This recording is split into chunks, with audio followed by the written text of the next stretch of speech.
Hey, welcome back to KG Law. I'm Kelly Regal Green, the owner and founder of KG Law. And we're discussing the 12 best interest factors in regards to child custody issues here in Michigan.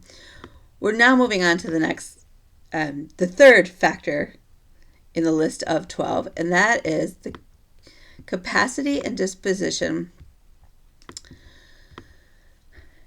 of the parties involved to provide the child with food, clothing, medical care, or other remedial care recognized under the law in Michigan when we talk about medical care and other material needs. So simply put, who buys the child clothing, food, toys? Who attends to any of the special needs for your child? Does your child have asthma and need breathing treatments? Well, who does that? What is the earning? This one's touchy, and honestly, I don't know that my courts really look at this in this light, the way it comes across. But what is the earning capacity of each parent? That's not to say that just because somebody has a college degree or maybe somebody was a stay-at-home mom, that the person who makes the most money is going to win that's not to say that at all. What they're looking at is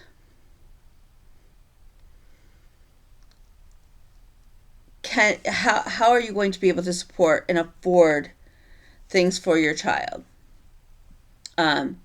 Likewise, if you have, three masters and you're sitting here flipping burgers wherever, then the court's going to look at it like, what's going on? Like, something's not, like, 1 plus 1 isn't equaling 2.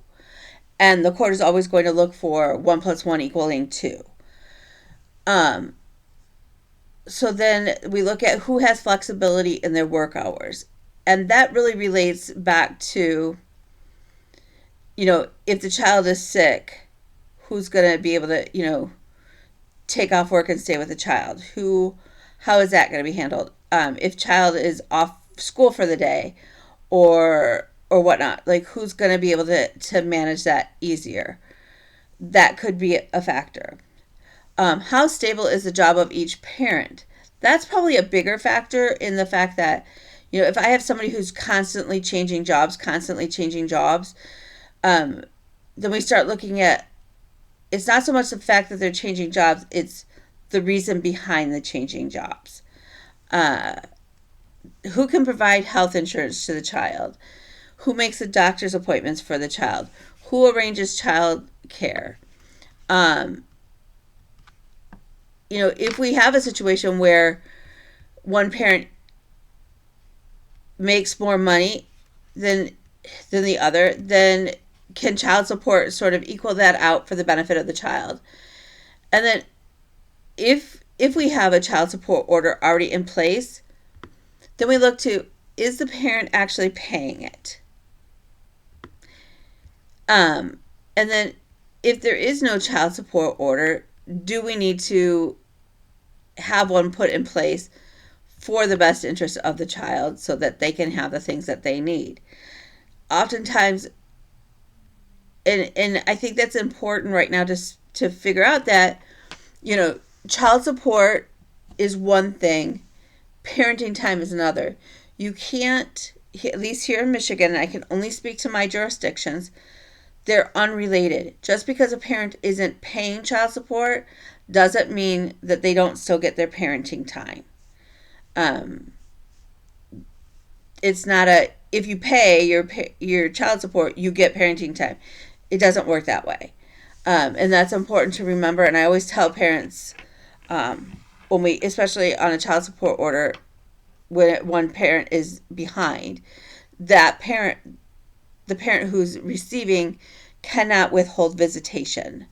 My judges will find you in contempt of the court order. And then usually you end up either, depending if it's a first time offense or not, make up parenting time is always possible. and we could get into a situation where you're going to end up paying the other side's attorney's fees, and nobody wants to do that. Paying one attorney is a lot of money. Paying two attorneys is even more money. And so those are sort of the things that we look at. The other thing that we look at is the fourth factor is the length and the time that the child has lived in a stable, satisfactory environment and the desirability of continuing it. So we have to look at who is providing a safe, secure, and safe home for the child and who can provide more stability of the child. And then we look at if the parent has moved recently, we want to know why and how did the child handle that move. Did they react to it well? Did they not?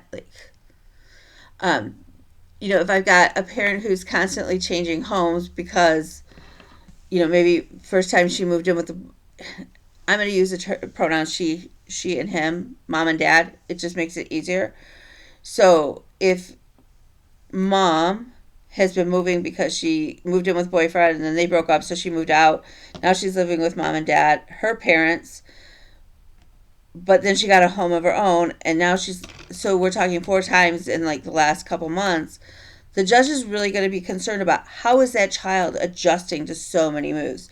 And then if I've got dad over here who's lived in the same home for the last 4 years and nobody's been moving in and out, that may lean a little bit more in his in his favor for having child custody. So those are two big areas that we look at when we're evaluating. And I need to know that information. If you don't tell me that you haven't moved, that you've moved, 4 times in the last 3 years, and we walk into court on a motion and I get blindsided with that, then I'm scrambling to explain that to the court and wondering, okay, so what else don't I know?